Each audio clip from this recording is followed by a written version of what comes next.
하나님의 말씀은 로마서 7장 1절에서 6절까지 교독하도록 하겠습니다. 로마서 7장 8장은 우리가 가장 잘 이해해야 될 부분이에요. 참 이것을 안딱하는 것이 얼마나 놀라운지 모르겠어요. 이 부분이 중요하다고 하면서 알았는데 이 부분에 우리 교회 현재 신자들이 이 부분에 대해서는 우리가 밝히 이해를 해야 되고, 존 오웬이 이 책을 통해서 가장 우리에게 강조하는 것은 바로 이 내용을 우리에게 쉽게 설명하는 건데, 그런데 그게 쉬운 것이 아니라 되게 어려워요. 되게 어려워요. 그래서 계속 반복해서 우리가 봐야 됩니다. 7장 1절에서 6절까지 7장 전체를 봐야 되는데 나누어서 먼저 7장 1절에서 6절까지 교독하겠습니다. 형제들아, 내가 법 아는 자들에게 말하노니 너희는 그 법이 사람이 살 동안만 그를 주관하는 줄 알지 못하느냐. 남편이 있는 여인이 그 남편 생전에는 법으로 그에게 대응받다가 만일 그 남편이 죽으면 남편의 법에서 벗어나느니라. 그러므로 만일 그 남편 생전에 다른 남자에 가면 엄녀라. 그러나 만일 남편이 죽으면 그 법에서 자유롭게 되나니 다른 남자에게 갈지라도 엄녀가 되지 아니하느니라. 그러므로 내 형제들아, 너희도 그리스도의 몸으로 말미암아 율법에 대하여 죽임을 당하였으니 이는 다름이 곧 죽은 자 가운데서 살아나신 이에게 가서 우리가 하나님을 위하여 열매를 맺게 하려 함이라.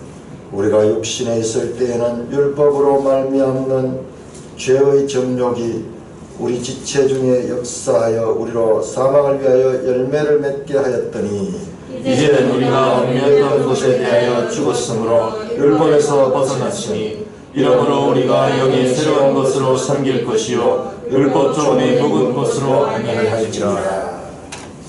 사도 바울이 처음에 이제 이 혼인법에 관해서 이야기를 하다가 결과적으로 그 이야기는 무엇을 하려고 하느냐? 지금 6절 말씀을 하려고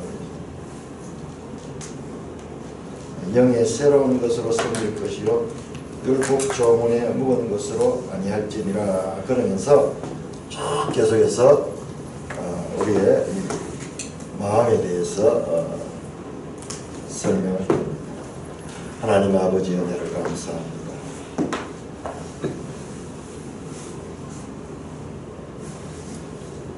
오늘도 저희들이 이 저녁 시간을 하나님을 향한 사랑하는 마음으로 모여 하나님의 뜻을 구하고자 합니다.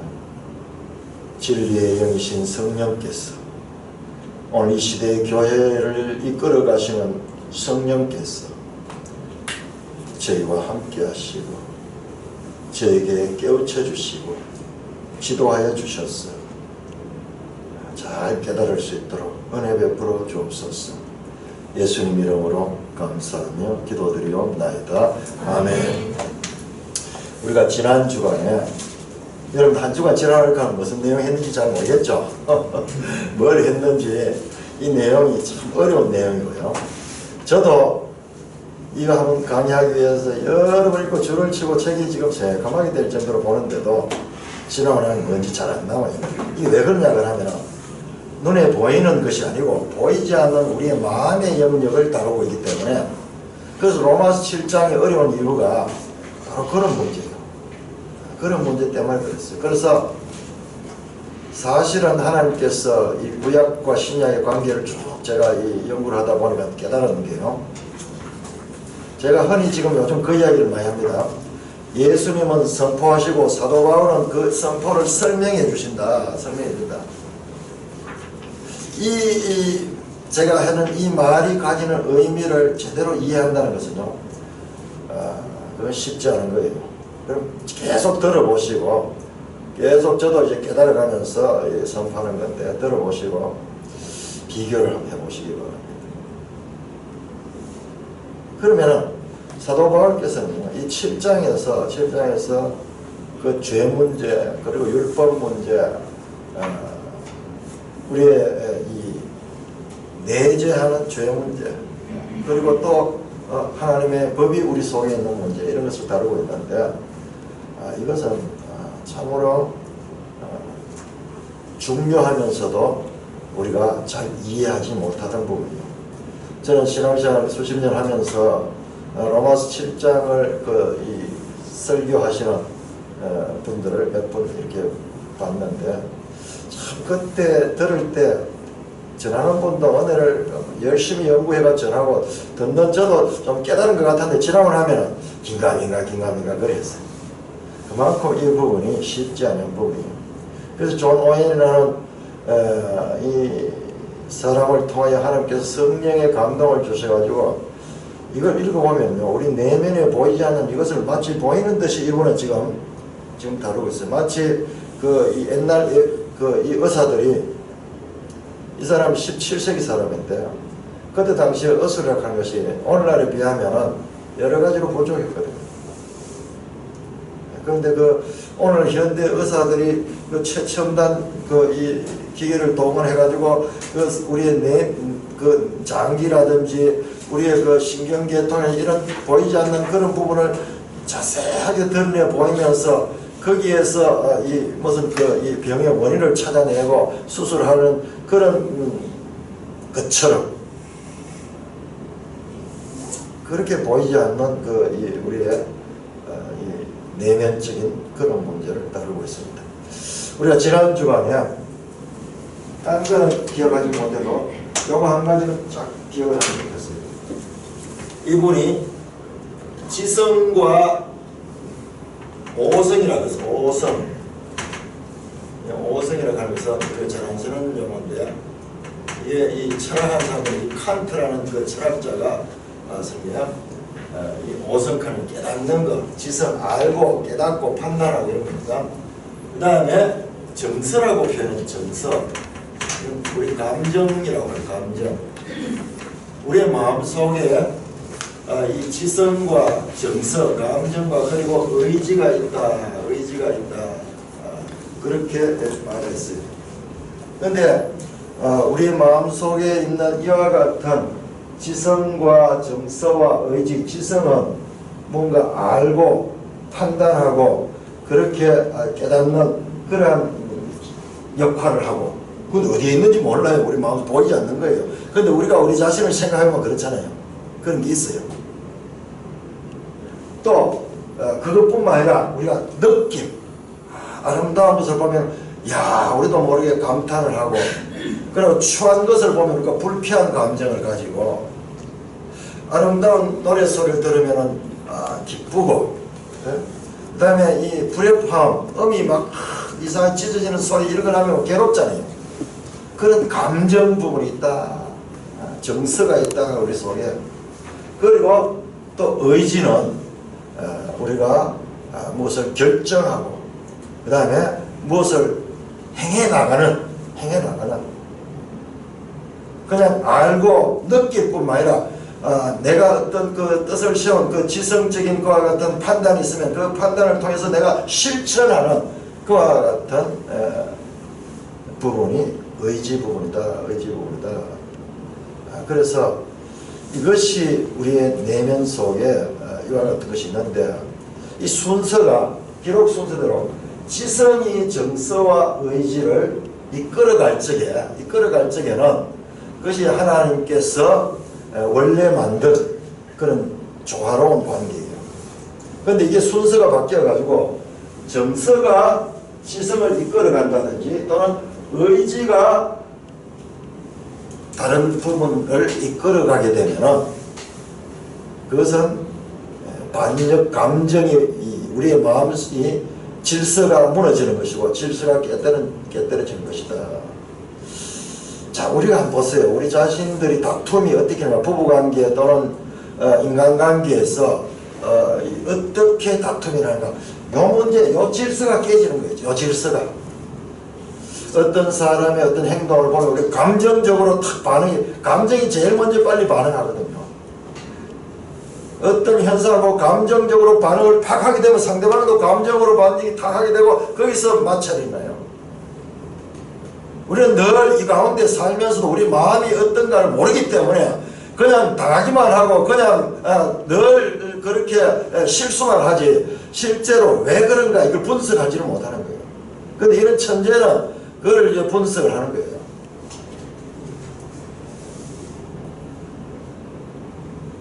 의지가 먼저 앞서버리면은 이게 고집이 돼버려요. 고집. 그래서 출애굽기 보면은 바로의 하는 일이 계속해서 마음이 완고해진다. 지난번 성경에는 강팍해졌다 하는데 그게 강팍이 의지가 굳어져 버린 거예요. 지성적으로 판단하지 않고 이 모세가 하는 일을 보고 거기에 대해서 먼저 자기 의지가 발동하니까는 거기에서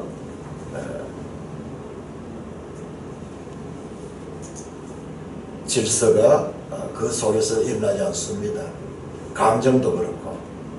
그러니까 우리가 다투는 거 자세히 보면 전부 이런 문제예요. 그래서 우리 젊은 사람들 이제 새로 이제 가정을 꾸리고 이런 분들한테는 제가 이 책을 꼭 읽기를 권해요. 좀 어렵지만 이것을 뭐냐면 많은 부분 우리가 시행착오를 줄일 수 있다. 안다고 해가 제대로 되는 거 아니에요. 안다고 해가 제대로 되는 건 아니지만 알면은요 최소한도 줄일 수 있습니다.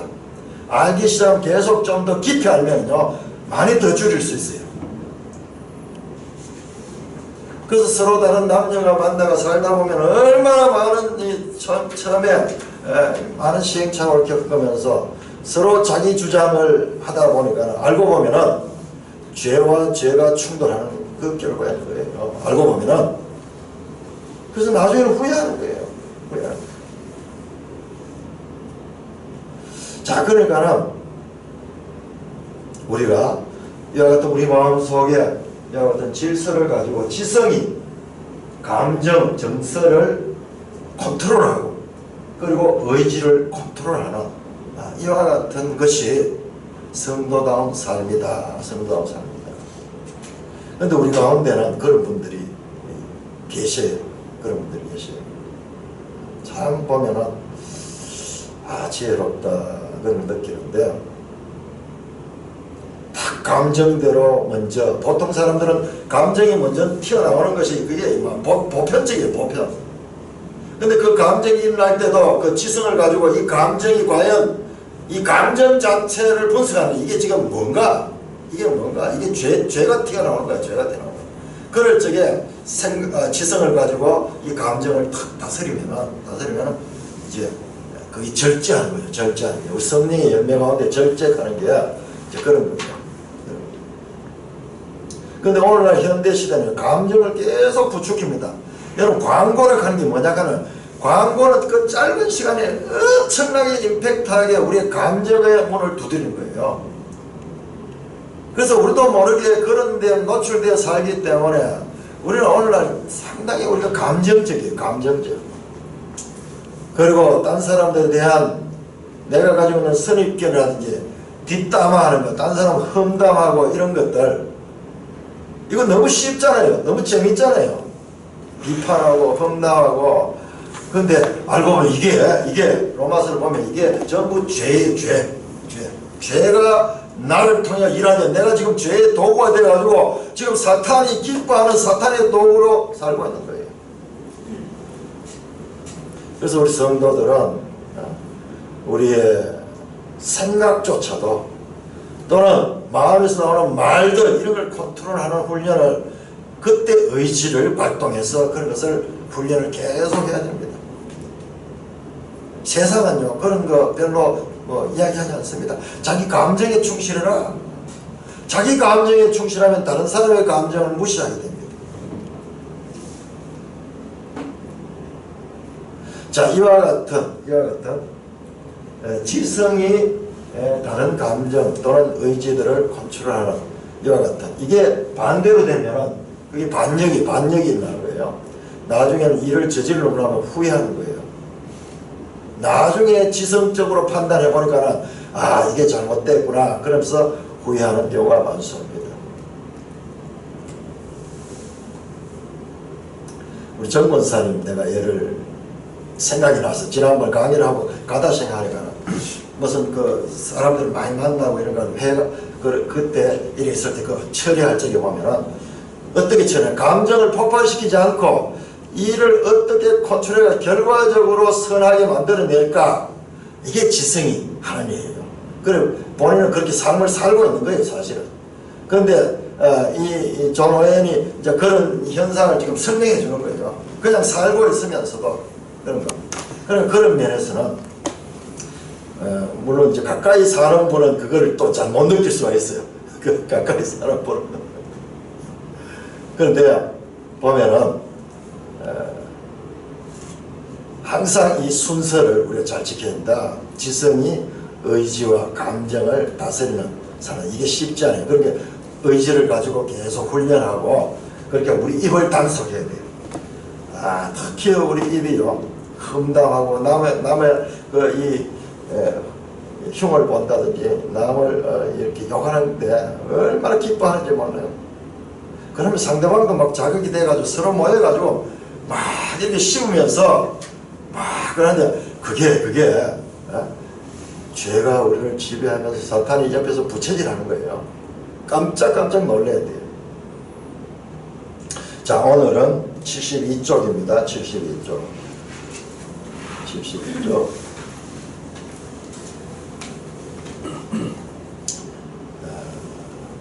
제4장 죄의 본질적 속성. 오늘 여기까지 그냥 5장까지 가겠습니다. 5장이 어디냐 그러면 82쪽입니다. 82쪽까지.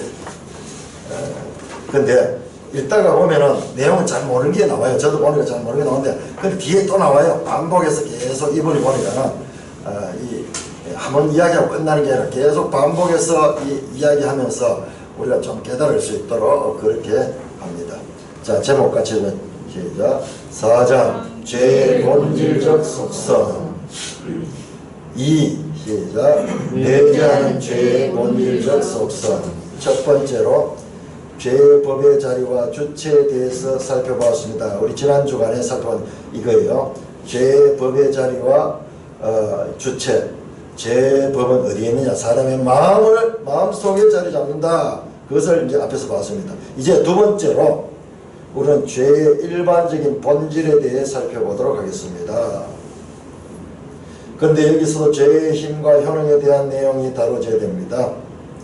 하지만 저는 내재하는 죄의 본질을 선언하는 것이 강론의 주목적은 아니기 때문에 이 점을 상세히 다루지는 않겠습니다.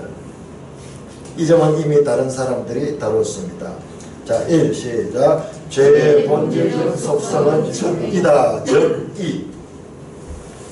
우리가 지금 오늘날 한자를 지금 학생들 잘 안 배우는데 한자 모르면은 우리말 모릅니다. 우리말 전부 다 한자로 됐는데 적이 갈 적에는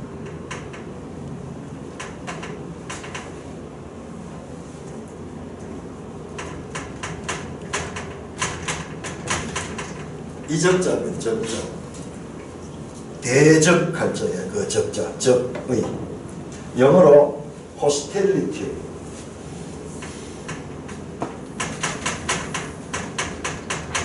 또는 enmity. enemy 하면 이게 hostility. 적대감, 정오감, 반목 또는 원한. 이런 겁니다.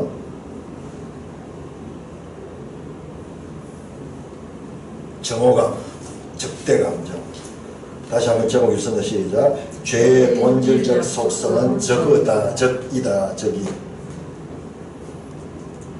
적대하는 마음, 남을 해치려는 마음, 미워하는 마음, 이런 게 여기 다 포함되죠. 그러므로 저는 여기서 이 강론의 직접적인 목적과 관련된 범주 안에서 죄의 본질에 속하는 한 가지 속성을 살펴보려고 합니다. 이 속성은 죄가 나타나는 곳에는 언제나 항상 어디서나 드러나는 속성입니다. 그리고 이 속성을 바울은 시작. 육신의 생각은 하나님을 향한 정의적이라는 말로 표현하고 있습니다. 우리 번역에는요, 육신의 생각 하나님과 원수가 되나니 로마서 8장 7절에 이렇게 되어 있어요. 원수가 되나니. 그렇게 번역했는데요. 같은 의미죠. 적의다, 적의. 대적하는 마음이다. 여기서 헬라어로 프로네마 테스 사르코스, 즉 육신의 생각인데, 여기서 프로레마 가는 게 이게 우리 말로는 육신의 생각이라고 번역했는데, 여기 조금 더 포함합니다. 목표, 육신의 생각, 목표, 이게 같은 의미를 구성했습니다. 목표. 그 다음에 열망.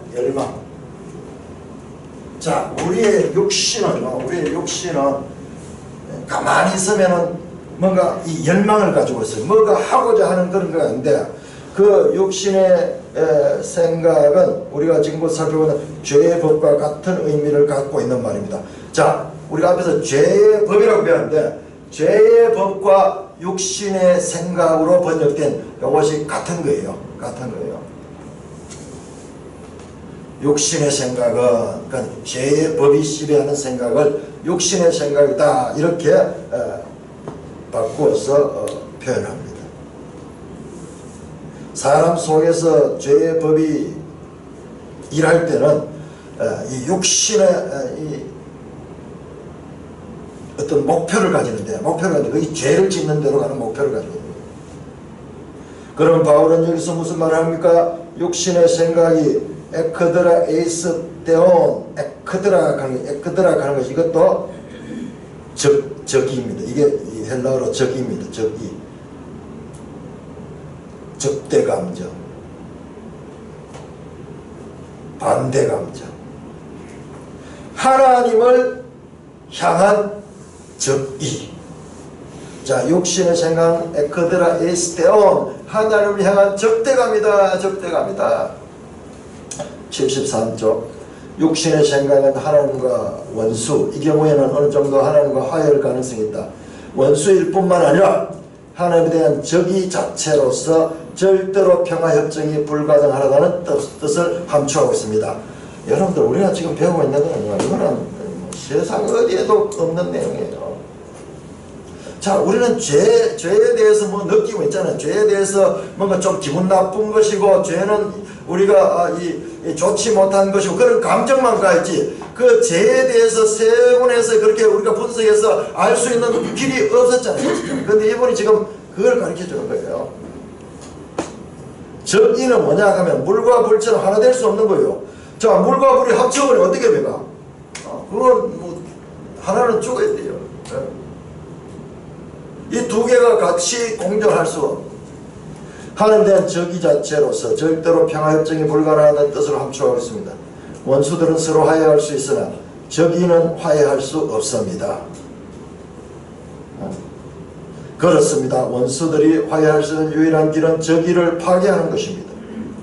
그래서 바울은 다른 곳에서 시작, 우리가 원수 되었을 때에 그의 아들의 죽으심으로 말미암아 하나님과 화목하게 되었다. 그냥 평화협정을 가지고도 죽어야 돼. 아들이 죽어가지고 하나님과 화목하게 됐다고.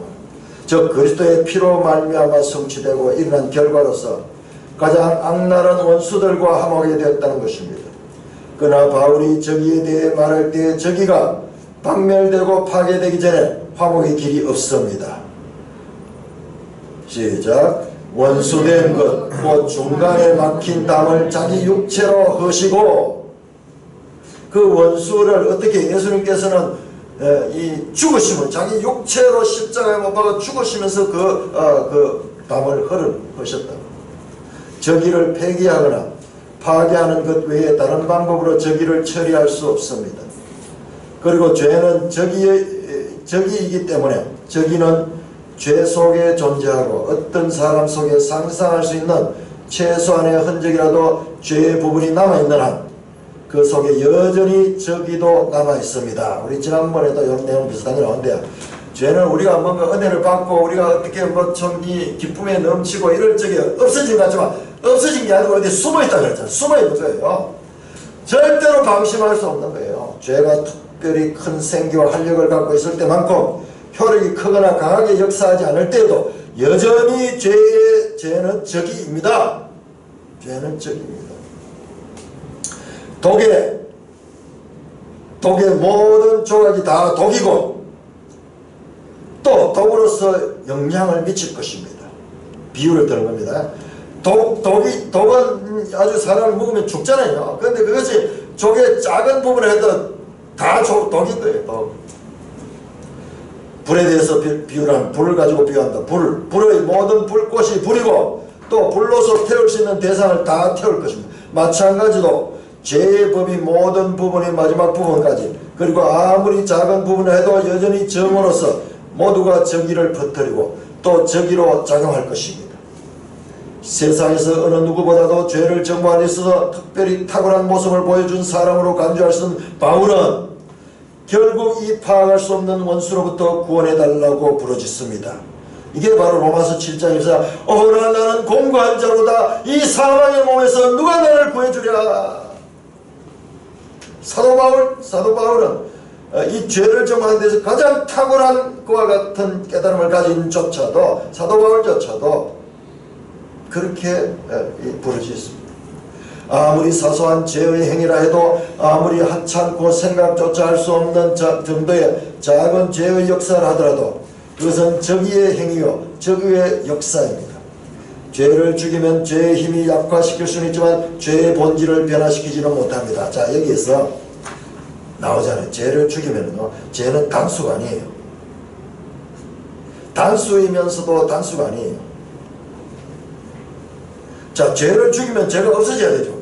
그런데 죄는 군대로 돼 있어. 군대.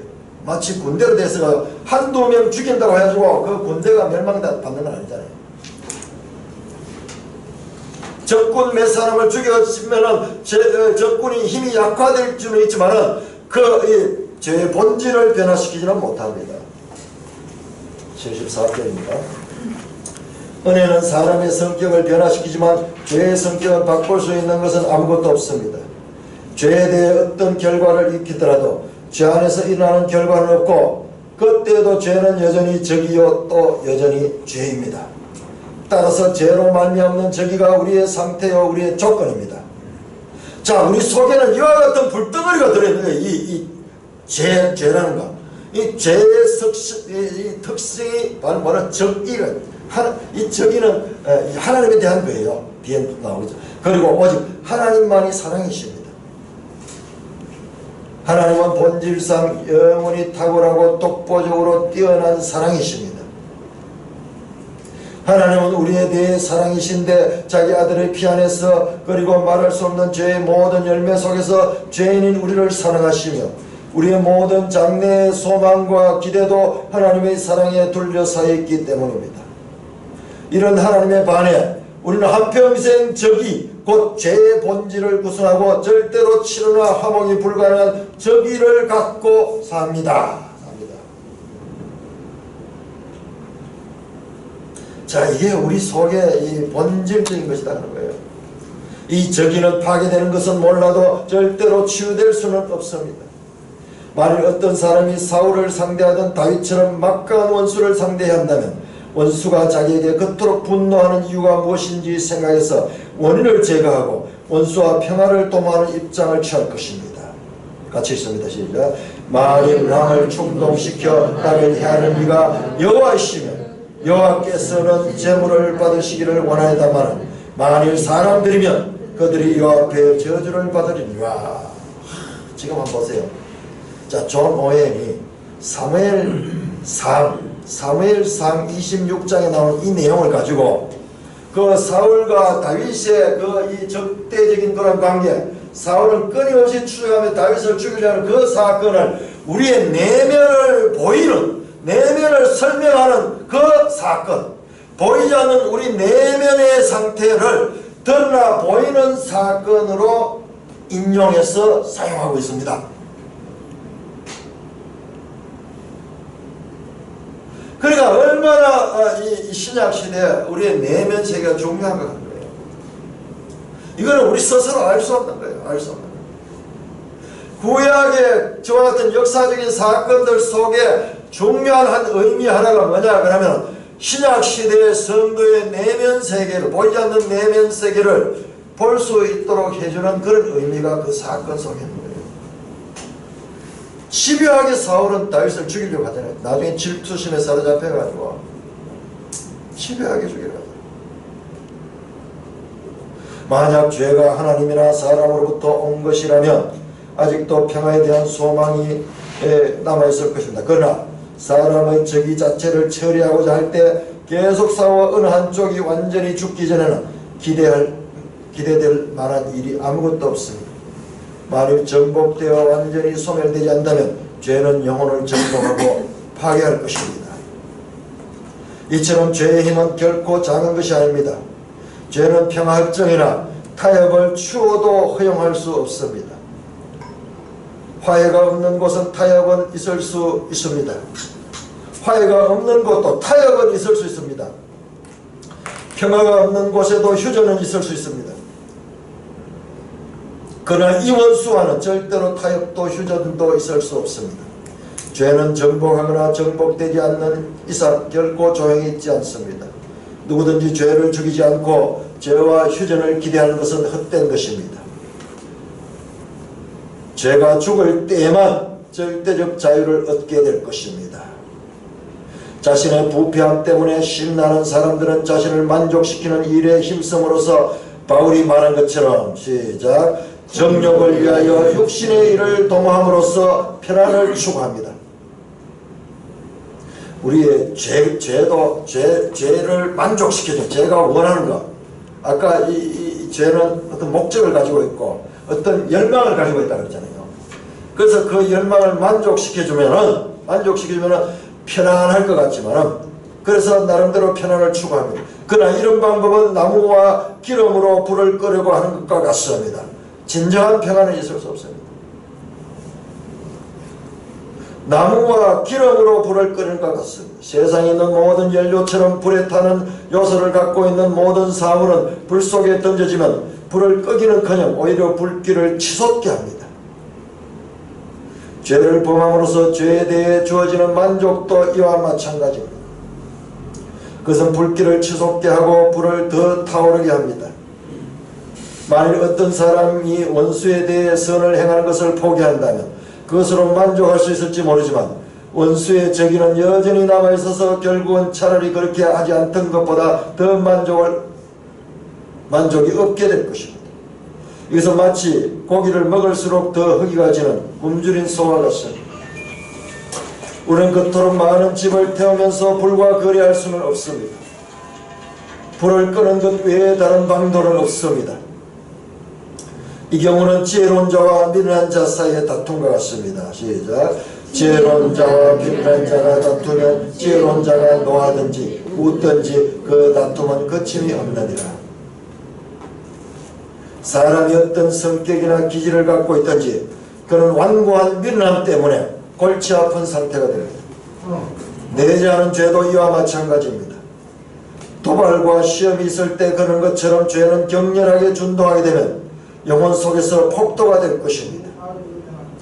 또는 죄가 기뻐하거나 만족할 만한 상태가 될 때에도 죄와 함께 있는 한 또는 죄로 말미암는 한 평화도 없고 안식도 없습니다.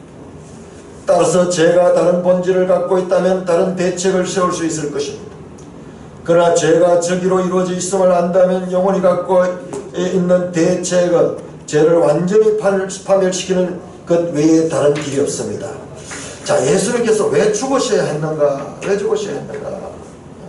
그것도 이런 것, 이 내용들을 통해서 알 수 있는 것 같아요. 히브리서 2장 14절 합참. 히브리서 2장 14절.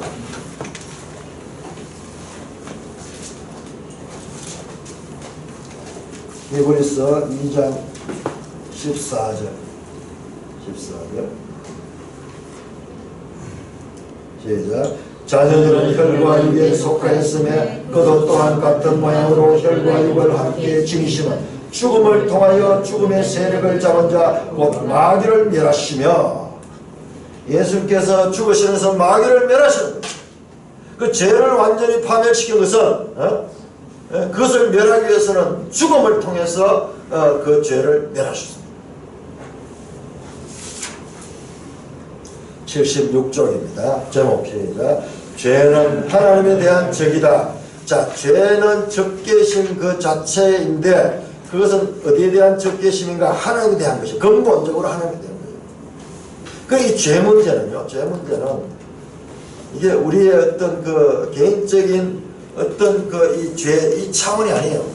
더 근원적으로는 두 번째로 죄는 적이라고만 말해지지 않고 하나님에 대한 적이 라고 표현됩니다. 하나님과 원수되었다고 우리 말에는 그렇게 번역되어 있어. 우리 성경에. 죄는 정말이지 엄청난 원수를 선택했습니다. 하나님과 원수를 삼으니까. 죄는 성경 도처에서 우리의 원수로 제시되고 있습니다. 시작. 영혼을 거슬러 싸우는 육체의 정욕을 제어하라. 정욕, 곧 욕심들은 영혼, 곧 우리 자신의 원수입니다. 때때로 죄는 우리 안에서 성령의 원수로 등장합니다. 시작. 육체의 소욕은 성령을 거스르고 성령은 육체를 거스르나니 이 둘이 서로 대적하므로 죄는 우리 안에서 성령 곧 영적 원리를 정복하려고 싸웁니다. 죄는 우리 영혼을 파멸시키기 위해 싸웁니다.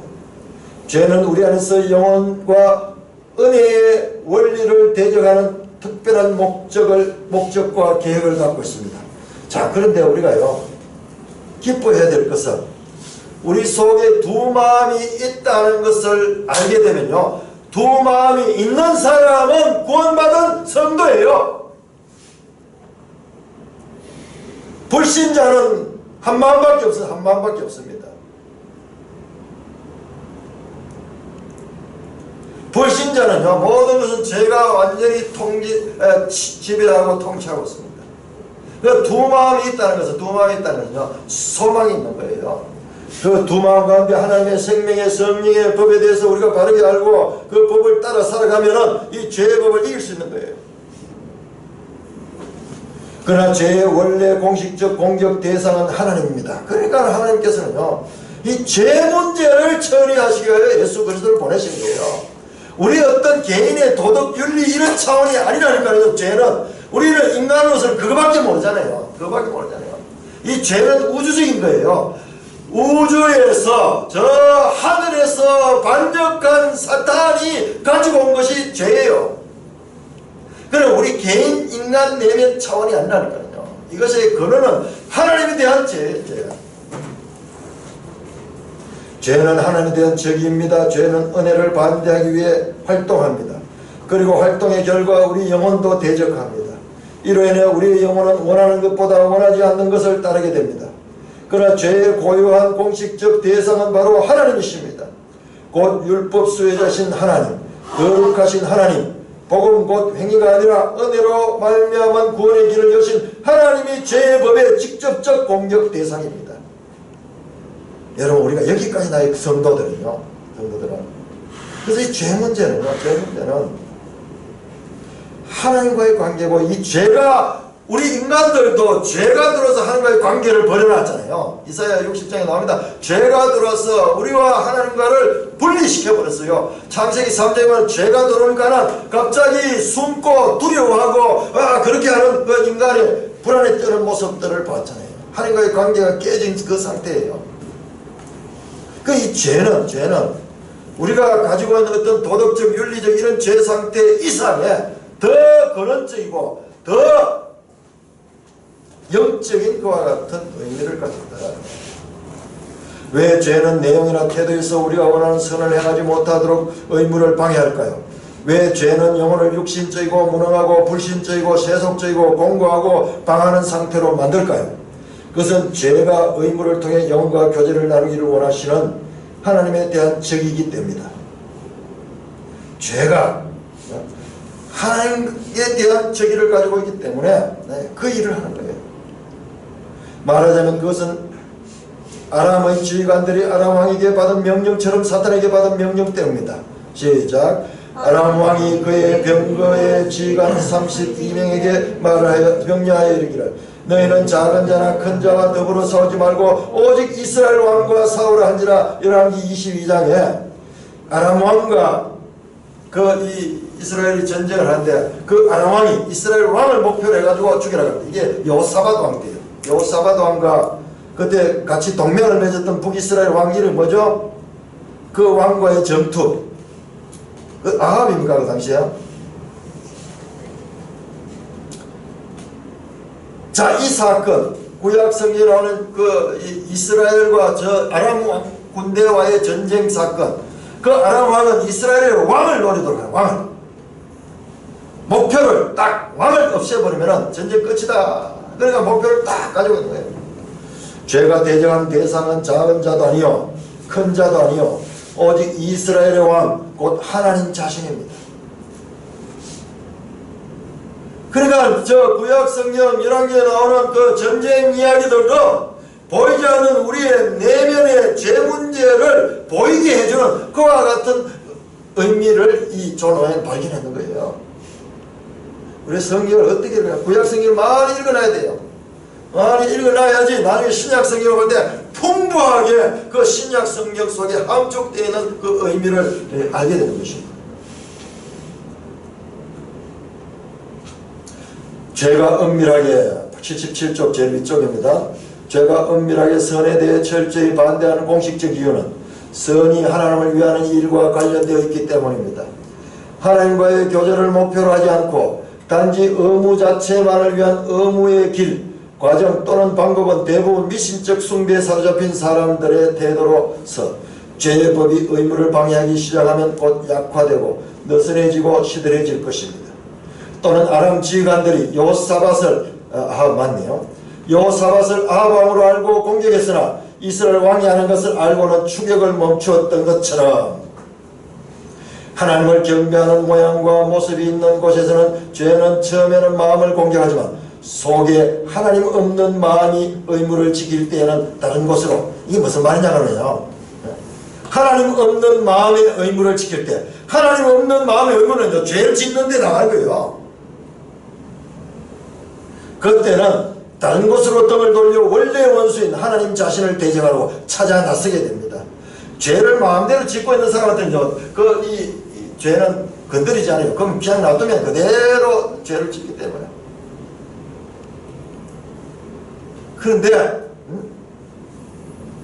하나님을 대적하기로 다른 대적을 찾아갑니다. 따라서 참으로 가련한 많은 사람이 다른 사람들은 순간마다 영적으로 그리스도에 대해 깨어있기 때문에 부지런히 움직이고 있을 때 내면에 큰 거부감이 없이 암울하고 공고한 미신에 사로잡혀 한평생을 허송하고 있습니다.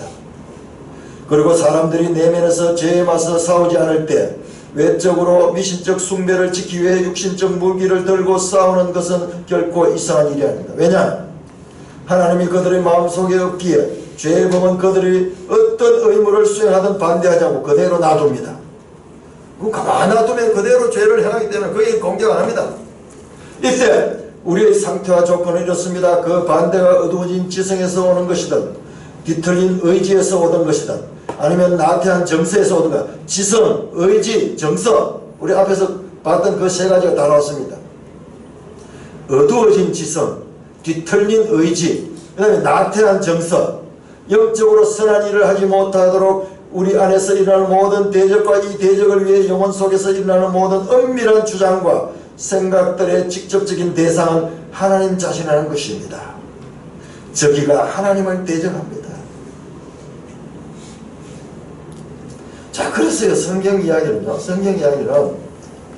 우리가 구원받는 이야기가 아니에요. 우리가 구원받는 이야기는 하나님의 구속사의 큰 주제 가운데 부분이고요. 죄 문제를 해결하는 거예요. 그래서 나중에 마귀가 멸망되는 거예요. 그러면 따라서 사망도 없어지고 애통함도 없어지고 모든 병들도 없어지고 그 문제가 다 해결되는 거예요. 그래서 완전한 하나님 나라를 회복시키는 거예요. 예수 그리스도가 오신 것은 바로 그 문제고, 그래서 죄 문제를 예수님께서는 그렇게 말씀하시고 있는 거예요.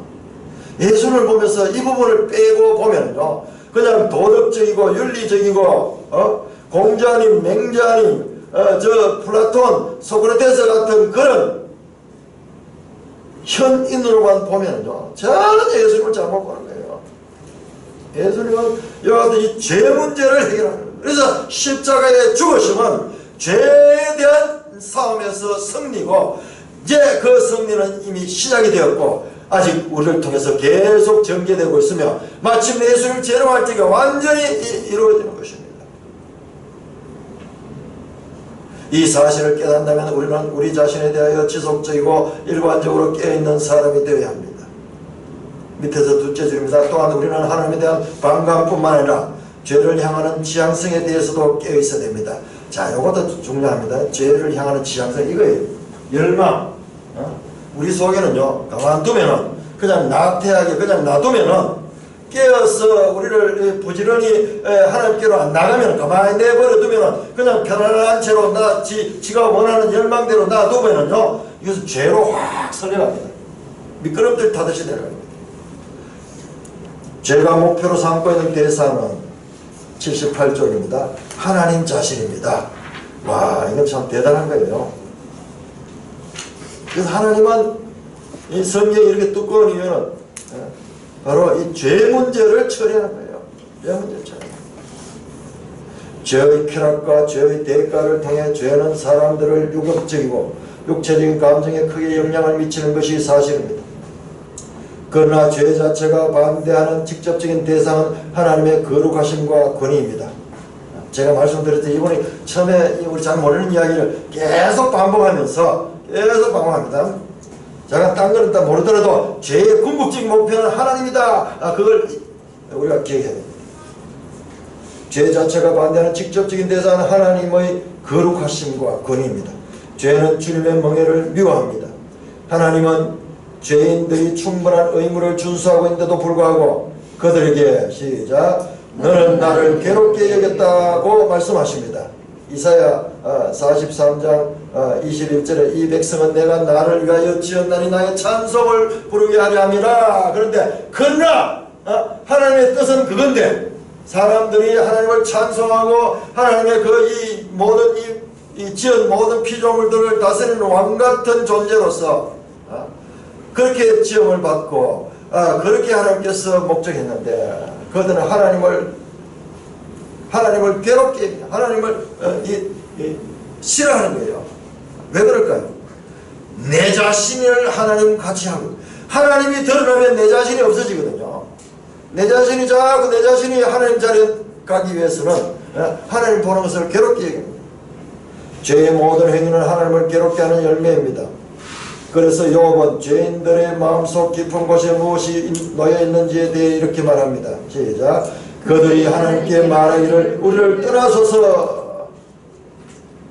이것은 하나님에 대한 적이요 그분에 대한 반감입니다. 우리 속의 죄는요 계속 하나님과 멀어지고자 해요. 이것이 모든 죄의 공통적 성격입니다. 곧 모든 죄는 하나님을 반대하고 그분의 멍에를 벗어던지며 피조물이 창조주에게 마땅히 가져야 할 의존 관계를 깨뜨립니다. 이게 바로 반역입니다. 반역.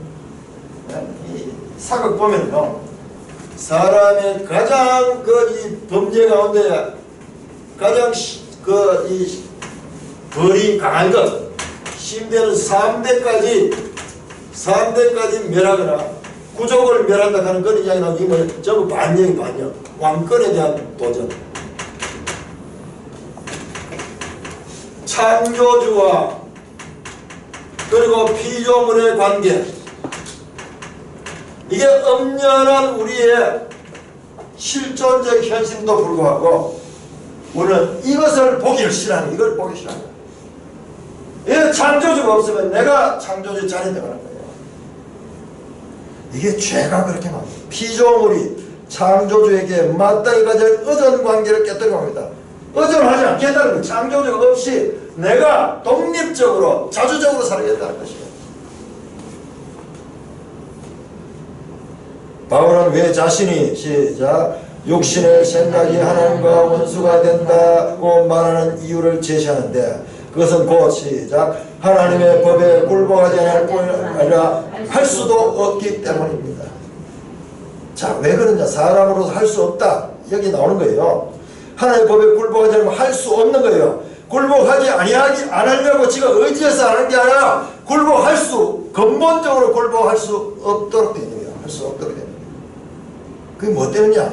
바로 죄 때문에. 그게 죄 때문에. 죄. 이 죄의 심각성을 세상은 알 수 없어요. 알 수 없어요. 그러나 우리는 성경을 통해서 죄가 얼마나 심각한가. 죄는 하나님께 굴복하지 않습니다. 굴복하지 않을 것입니다. 아니, 굴복할 수가 없습니다. 자, 구약 성경에 이스라엘 민족이 왜 이스라엘의 역사가 멸망되고 포로로 잡혀가고 그렇게 처음 가졌던 뜻과는 용두사미로 끝났는가? 왜 그렇습니까? 답이 분명합니다. 왜 그렇습니까? 죄 때문에 그렇습니다. 죄 때문에. 죄 때문에. 그래서 예수님께서 이 땅에 오셔서 죄 문제를 해결하시고 구약과 신약의 근본적 차이가 바로 그 부분입니다. 죄 문제를 해결하는 거예요. 그래서 우리가 믿을 적에 칭의, 어렵다 함을 받는 이것이 그렇게 중요한 거예요. 죄는 하나님께 굴복하지 않습니다. 굴복하지 않을 것입니다. 아니, 굴복할 수 없습니다. 죄의 본질 자체가 하나님에 대한 대적에 있기 때문입니다. 영혼이 하나님의 법에 굴복하려고 할 때 죄의 법은 즉각 영혼에 반대하는 입장을 취하고 그렇게 되면 영혼은 굴복하지 못하게 됩니다. 지금 마태복음 보면서요, 여러분 이거 안 보입니까? 예수님이 구약 성경이 예언하던 그 메시아가 이 땅에 왔는데 계속해서 메시아가 사역하며 그 메시아성을 드러내는 기적을 행하시고 그리고 말씀을 선포할 때마다 그 대적들은 점점점 강팍해지는 그 모습이 병행되고 있잖아요. 병행되고 있는. 계속 예수님이 이제 사역에 가면 갈수록 계속 서기관과 바리새인들은 적개심을 가지고 죽이려고 하고 넘어뜨리려고 하고 계속 공격하고 있는 그 모습. 죄는 하나님을 향한 적이라는 죄의 본질적 속성을 통해 죄의 법이 갖고 있는 힘을 좀 더 깊이 드러내기 위해서는 죄에 대해 불가피하게 부연적인 설명이 필요한데 그것은 다음과 같습니다. 1. 시작. 죄는 총체적이다. 죄는 총체적입니다. 무엇보다 죄는 총체적입니다. 어떤 싸움들은 일부 개별적인 이해관계로 한정됩니다. 이 싸움은 이것에 관련되고 저 싸움은 저것에 관련됩니다. 그러나 죄는 그렇지 않습니다. 곧 적이는 절대적이고 총체적입니다. 모든 적이는 대상 자체의 본질 속에 기반을 두고 있기 때문입니다. 따라서 적이는 대상과 관련된 모든 것에 영향을 미칩니다. 적이는 총체적이어서 하나님과 관련된 모든 것에 영향을 미치기 때문에 영혼과 관련된 모든 것에 대해서도 총체적으로 미칩니다. 말하자면 적이란 바로 다음과 같은 것입니다. 시작. 죄는 하나님께 속한 모든 것에 대한 총체적이다. 죄는 하나님께 속한 모든 것에 대해 총체적입니다. 만일 하나님에 대한 사실, 곧 그분의 성격이나 속성, 마음이나 의지, 율법이나 복음, 그분에 대한 어떠한 순종의 의무나 그분과의 교제를 위한 의무 등에 대해 죄가 대적하는 적의를 갖고 있지 않았더라면 영혼은 하나님에 대한 의무를 준행하고 하나님과 온전한 교제를 나누는 등 하나님과의 관련된 것들을 기꺼이 따름으로써 그 안에서 안전한 피난처와 안식처를 갖게 되고 죄의 대적을 겪을 이유가 없었을 것입니다. 그러나 적기는 하나님과 관련된 모든 것 그리고 우리를 하나님과 관련시키는 모든 것 속에 존재합니다. 죄는 율법 곧 율법의 1.1액에 대해서도 굴복하지 않습니다. 죄가 어떤 사실을 반대한다면 그 사실 자체만이 아니라 그와 관련된 전부에 대해 반대하는 것입니다. 죄는 하나님에 대한 적이기 때문에 하나님과 관련된 전부에 대한 적이입니다. 자, 계속 죄는 하나님에 대한 적이다. 하나님의 선하심, 거룩하심, 자비, 은혜, 약속에 대해서만이 아닙니다. 죄가 대적하는 하나님에 대한 모든 것이 다 포함됩니다.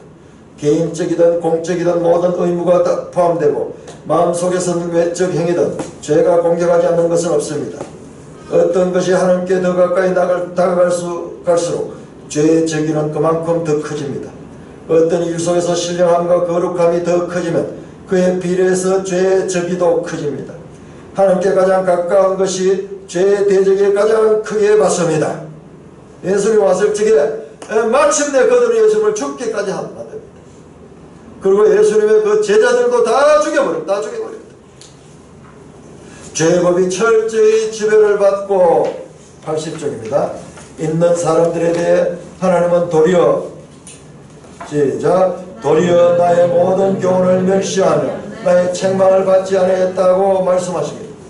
그들은 하나님의 교훈과 그분의 마음이나 뜻의 한 부분을 거역한 것이 아니라 그분의 전체 교훈을 거역한 것입니다. 하나님이 개별적으로 교훈하고 책망한 것이 무엇이든 간에 그들은 모든 교훈을 멸시하고 모든 책망을 받지 않은 것입니다. 우리는 죄를 심판하고 정죄하기 위해 주어진 율법 속에서만 죄가 하나님에 대한 정의를 보여준다고 생각하기 쉽지만 죄에서 구원하기 위해 자비와 용서를 베푸시는 복음 속에서 하나님에 대한 정의가 더 크게 일어납니다. 그 이유는 어떤 것보다도 복음 속에 하나님의 본성의 영광스러운 속성, 그분의 탁월하심과 겸손하심이 더 크게 나타나 있기 때문입니다. 자, 2. 시작. 죄는 영혼에 속한 모든 것에 대해 총체적입니다. 자, 계속 같은 이야기입니다. 총체적이다. 어느 한 부분이 아니고 전체와 연관이 되어 있다. 죄는 영혼에 대한 모든 것에 대해 총체적입니다. 죄의 법이 영혼의 어떠한 기능을 정복하는 것으로 만족한다면, 곧 죄의 법이 어느 한 가지 기능을 자유롭게 허용한다면, 예컨대 어느 감정 하나를 죄의 멍에와 속박에서 벗어나도록 허용한다면 죄를 더 쉽게 대적하고 정복할 수 있을지 모릅니다. 그러나 그리스도는 자기에게 복종시키기 위해 영적 권능을 갖고 영혼을 찾아오실 때 쉽게 그할 자리를 얻지 못하십니다. 그리스도는 싸워서 정복하기 전에는 그 땅에 발을 내디딜 수 없습니다. 지성과 정서와 의지, 아니 마음속 모든 것이 그리스도에게는 전혀 안전하지 못합니다. 은혜가 영혼 속에 들어올 때 죄는 그것을 방해하기 위한 영혼의 연한 모든 곳에 진을 치고 있는 것입니다. 영혼 속에 어떤 것이 완전한 자유와 해방을 얻었다면 그것은 죄의 다른 모든 지배력을 멈추게 할 힘을 갖고 있다는 것입니다. 하지만 죄는 총체적이고 영혼 전체에 맞서 대적합니다. 지성은 맞서 싸워야 할 어두움 및 허영을 자체 속에 갖고 있습니다. 의지도 자체 속에 완고함과 강팍함과 외고집을 갖고 있습니다.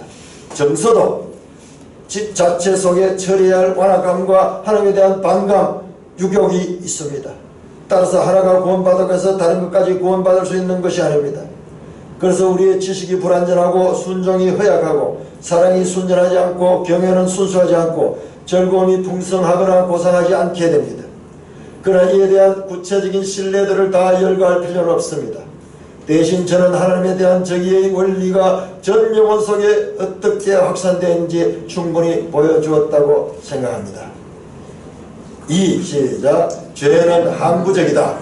저는 여기에 죄의 항구성을 덧붙였습니다. 죄는 원래부터 항구적이고 흔들리지 않습니다. 죄는 계속 지속한다는 것입니다.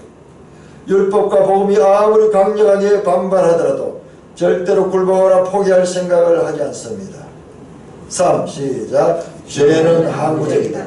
따라서 항구성이 죄의 성격과 속성에서 이끌어낸 죄의 힘에 대한 세 번째 증거입니다. 저는 여기서 죄의 항구성을 인정하기 한 가지 신뢰만 제시하겠습니다. 그것은 한 가지 신뢰는 무엇이냐? 죄는 하나님에 대한 적일 뿐만 아니라 총체적이고 또 항구적인 성격을 갖고 있기 때문에 죄의 힘은 참으로 강력하다는 것입니다. 앞에서도 나왔죠. 죄는 법으로서 역사한다. 죄의 효능이 있다. 죄의 힘은 강력하다. 우리 사람으로서 이길 수 없어. 그런 강력한 힘을 가지고 있습니다. 우리가 이 점을 충분히 설명하려고 한다면 죄와 시험에 대한 이 전체 주제보다 더 많은 분량과 시간을 할애할 것입니다. 이상의 설명으로 우리는 약간이라도 의미를 더 깊이 깨닫게 되었다면 깨어있지 않으면 안 된다는 경각심을 분명히 갖게 되었을 것입니다. 이제 뒤에 가면 이런 내용들이 더 자세히 나오는데요. 우리가 복음을 제대로 깨닫지 못하면요, 복음 기쁜 소식이잖아요. 예수님께서 우리를 위해서 모든 걸 다 해줬다. 우리 단지 믿기만 하면 된다. 얼마나 간단하고 얼마나 쉽습니까? 식은 죽먹기잖아요. 식은 죽먹기잖아요.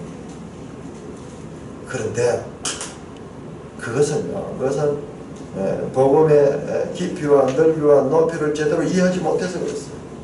그리고 우리 속에 있는 죄성에 대한 이해가 무지하기 때문에 이 부분은요, 우리 매일 성경을 지금 보면서도 그 해석하는 거, 이렇게 해설하는 거 보면 때로는요, 그 해설했는 분들이 이런 부분에 대해서 간과하고 해설했는 걸 많이 보게 돼요.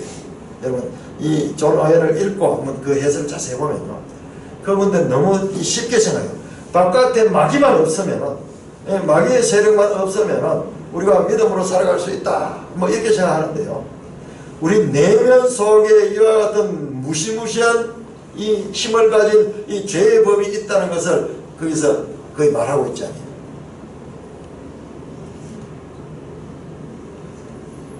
그러니까 우리가 지금 공부하는 것은요, 이게 보통 공부하는 거예요. 이런저런 몇 가지 사실 속에서가 아니라 하나님에 대한 모든 일 속에서, 그리고 하나님이 제시하신 모든 것 속에서 하나님에 대한 정의를 보여주는 죄를 끊임없이 대면하게 된다는 서글픈 현실이 과연 있을 수 있을까요?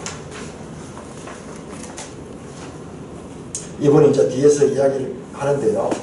우리가 부지를 해야 되고, 우리가 이런 공적 예배, 지난 주간에 우리 그 여행자님도 그렇게 말씀하는데, 우리가 이 말씀을 나누는데 이게 한 2달, 3달 또는 뭐 일주일에 한 번씩 해도 벙할 텐데, 규칙적으로 이렇게 하는 것이요, 이것이 얼마나 중요한지 몰라요. 이것을 그냥 건너뛰어 버리면, 공예배를 소홀히 생각해보고 이런 집회를 소홀히 했거든요.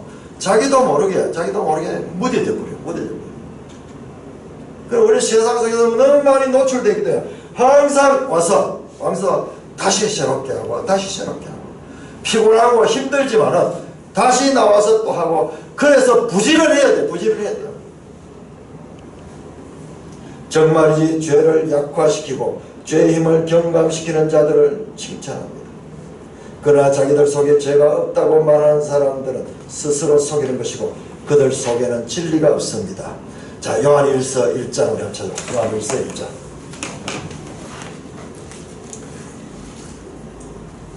우리가 이 죄 문제에 대해서 너무 피상적으로 알고 있기 때문에, 자, 요한일서 1장 8절 시작. 만일 우리가 죄가 없다고 말하면 스스로 속이고 또 진리가 우리 속에 있지 않을 것이요. 우리는 예수 믿고 죄사함을 받게 되면 우리는 죄와 무관하다. 그렇게 이 초대교회도 그렇게 복음을 잘못 가르친 자들이 있는 거예요. 이게 지금 뒤에 보면 거짓 교사들이 가르치는 거예요. 오늘 구원파가 똑같습니다. 구원파가. 우리의 죄 문제를 예수께서 다 해결해 주기 때문에 우리는 이 죄에서 해방됐기 때문에 죄를 고백한다거나 죄 때문에 아파한다거나 죄 때문에 그래 하는 것은 구원받지 못해서 그런 것이다. 그렇게 이야기하는 거예요. 그게 지금 이 초대교회에 나오는 이 이단들과 똑같은 말이죠.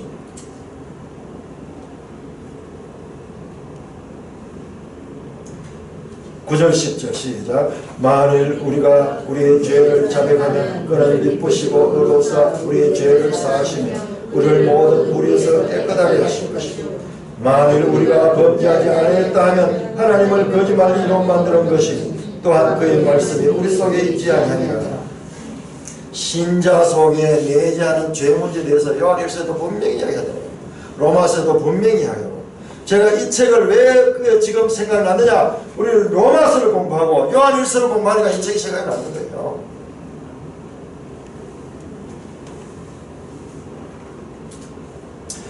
그러나 자기들 속에 죄가 없다고 말하는 사람들 스스로 속이는 것이고 그들 속에는 오히려 진리가 없습니다. 진리가 없습니다.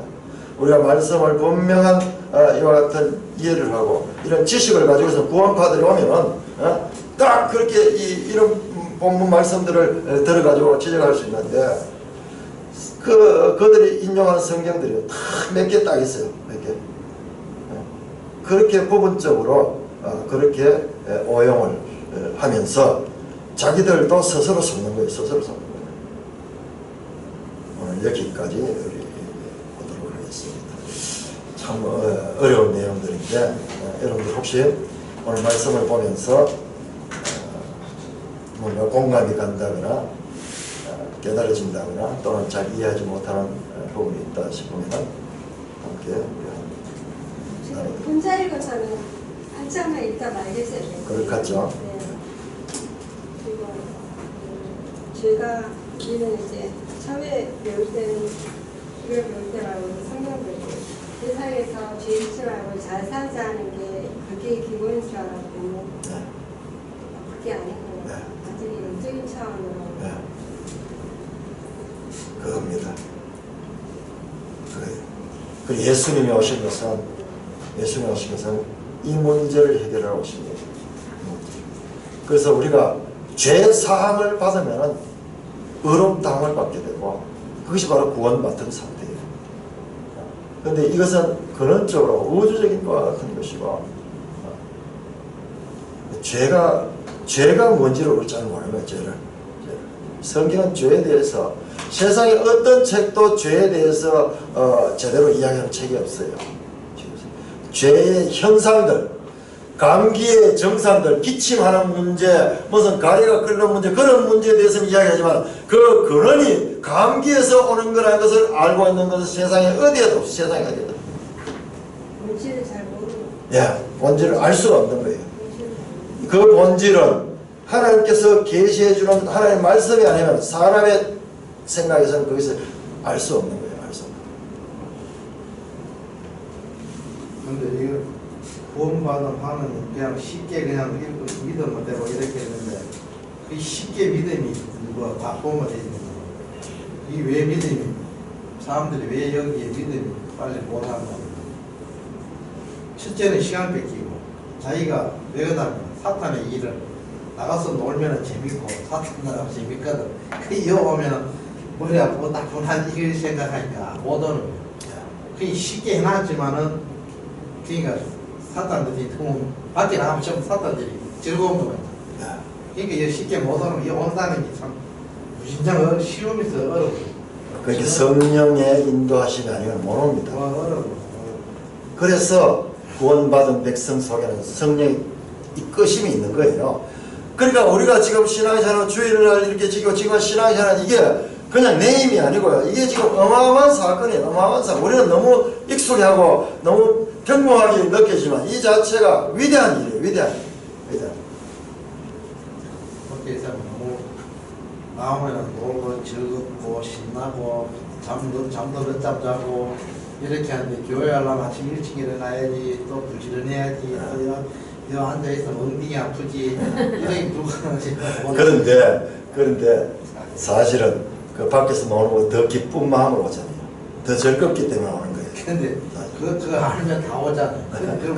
그렇죠. 그러니까 우리 마태복음 13장에 비유 딱 나오잖아요. 그러니까 값진 진주 비유 다 팔아가지고 그걸 사러 오잖아요. 그래서 믿는다는 것은 사실은 그런 거예요. 믿음이라는 건 그렇게 대단한 거예요.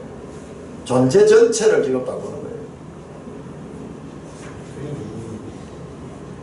이 믿음이라는 게 보통 못 믿는 제가 우리 지금 일괄적으로 지금 쏙 안 빠지고 또 이렇게 참석하고 있다지만 이 지금 교회에서 아침에 공부하고 예배하고 오후에 공부하고 이렇게 그거 하는데 요 하라 하면 누가 하겠어? 안 하지.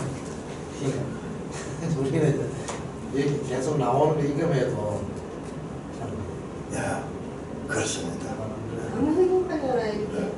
이렇게 그럼 지금 우리 생각이고 우리는 하나님에 대한 제 속성도 알고 두 마음을 가진 건 알고 다 이렇게 공부하고 다 이렇게 우리는 살아가는데 이게 보탬이 되고 이렇게 하지만 밖에 사람들 봐봐라 나가서 술 먹고 뭐 당구 치고 놀고 이 시간에 나가서 술 먹고 하는 그게 더 즐거운데. 그렇죠.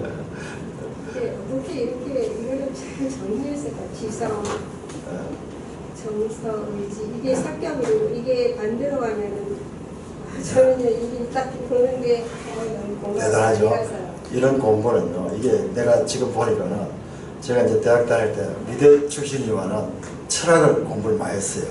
내가 철학과 과목도 듣고 이랬는데 철학 중에서 제일 어려운 철학이 누구냐면 칸트라는 사람, 칸트. 근데 칸트보다 더 깊어요. 칸트보다 더 깊어요. 칸트는 이 사람보다 더 후에 나왔어. 서두에 이렇게 하시는데 이걸 어떻게 그런데 전자매님은 원래 이 사상적으로 이게 두뇌가 발달돼 있어요. 그래서 어려운 걸 이야기하면 좋아요. 어려운 걸 이야기하면 희한하게 돼서 그래서 내가 거기 버리서 들어가지고 어려운 거 자꾸 하는 거예요. 그러니까 넙죽 자꾸 하다 보니까 공부하기 좋아해야 그래 말이야. 그러니까 우리는 공부하기 싫어. 그 자체가 기쁨이고, 그리고 되게 이건 이제 어려운 거를 이렇게 하면은 못 받아들일 거다 이렇게 생각하면 내가 거기서 더 이상 진도 안 할 건데, 넙죽넙죽 받아먹고 그러니까 뭐 계속 그래 이렇게 돼버려. 분위기가 이렇게 돼버렸어. 제 출발과 원인을 알면 쉬운데 자꾸 뒤에 거를 모르고 해석을 하려고 자꾸 어려운지. 이거는 반드시 했는데 얘는 결코로 했거든. 네. 하나이가 반대 입장이에요. 출발을 이해를 하면 하나이가 반대 입장이 이제 제락하는 걸 네. 알고, 그리고 보면은 이제 자기가 하나이가 같이 대락하는 하나 입장이 네. 않는 게 그게 네. 제락. 그걸 알면 되게 쉽게 이해가 되는데 네.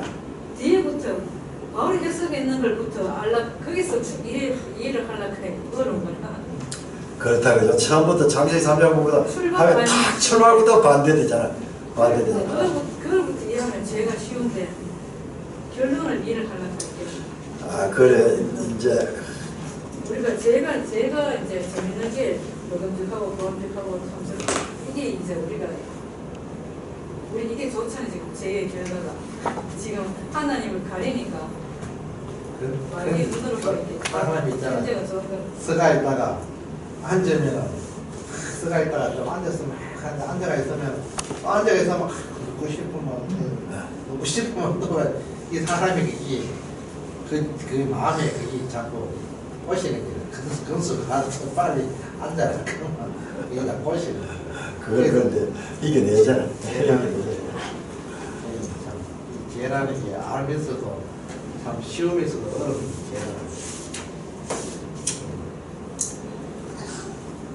찬송가 우리 청년들 가운데서는 무슨 그래서 이 책을 요번 사경에 앉아가지고 돌아가면서 읽으면서 그렇게